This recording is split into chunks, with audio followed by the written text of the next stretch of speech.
ఆహా, ఏమిటి సుందర స్వప్నలోకం! ఎటు చూసిన పచ్చని తోటలు, పచ్చని పంట పొలాలతో, గలగల పారేసిన ఏరులతో చూడ చక్కగా కన్నుల విందుగా గోచరించు మా హృదయాన్ని ఆనందజోలికలు ఊపుతున్నవే. కోయిలల పాటలు మా చెవులను తాకి మమ్మను మైమరిపింపజేయుచున్నవే. మా పిడతంటి పుత్రులైన పాండవులకు ఇంత చక్కని రాజ్యమా! సకల సామ్రాజ్యాధిపతినైన ఈ సుయోధన సార్వభౌమునికి ఇది తీరని అవమానం. మా ముందు ఎందులోనూ సరి సమానంగాని పాండుపుత్రులకు ఇంతటి చక్కని సామ్రాజ్యాన్ని కలిగి ఉండటం మమ్మల్ని మనస్తాపాన్ని గురి చేస్తున్నదే. నా రాజ్యంలో పంటలన్నీ ఎండిపోయి, వర్షం లేక భూములు ఈడైపోయి మిగిలాయి. పశువులకు గడ్డి లేక పక్క చిక్కిపోయాయి. నా రాజ్యంలో ప్రజలకు తిండి లేక శవాలైపోయారు. పాండవుల రాజ్యం శ్యామలంగా, నా రాజ్యం సుశాలంలా మారడానికి కారణం కపట నాటక సూత్రధారి శ్రీకృష్ణుని మాయోపాయమా, లేక ధర్మనందుని ధర్మ గుణమా?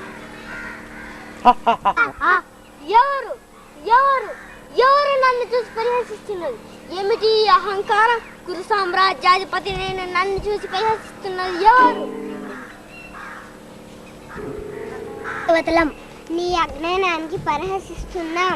ఏమిటి నాది అజ్ఞానమా? అవును. పాండవ రాజు శిశు సమలంగా ఉండుటకు, నీ రాజు శ్మశానంలా ఉండుటకు ధర్మరాజు ధర్మగుణము కాదు, శ్రీకృష్ణుడు కపటోపాయము కాదు. పాండవులు తమ రాజ్యం అంతటా చెట్లు నాటించారు. అందువలన సకాలంలో వర్షాలు కురుస్తున్నాయి. చెట్లు మేఘములను ఆకర్షించి సకాలంలో వర్షాలు కురుస్తున్నాయి. అందుకే నీ రాజ్యం అంతటా చెట్లు.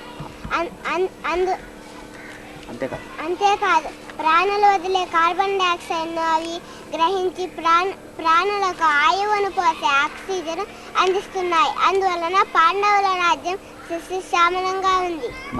మరి నీ రాజ్యంలో ఒక చిట్టైనా లేనందున సకాలంలో వర్షాలు పడక, పంటలు పండక, భూములు వీడిపోయి ప్రజలు బ్రతుకుంది శవాలే అయిపోయారు. అందుకే నీ రాజ్యము శ్మశానలా మారింది. చెట్లు ప్రగతికి మెట్లు సుయోధన. అర్థమైంది వనిదేవతలారా, ఇప్పుడే నా రాజ్యం అంతటా చెట్లు నాటుతా. వృక్షో రక్షిత రక్షిత.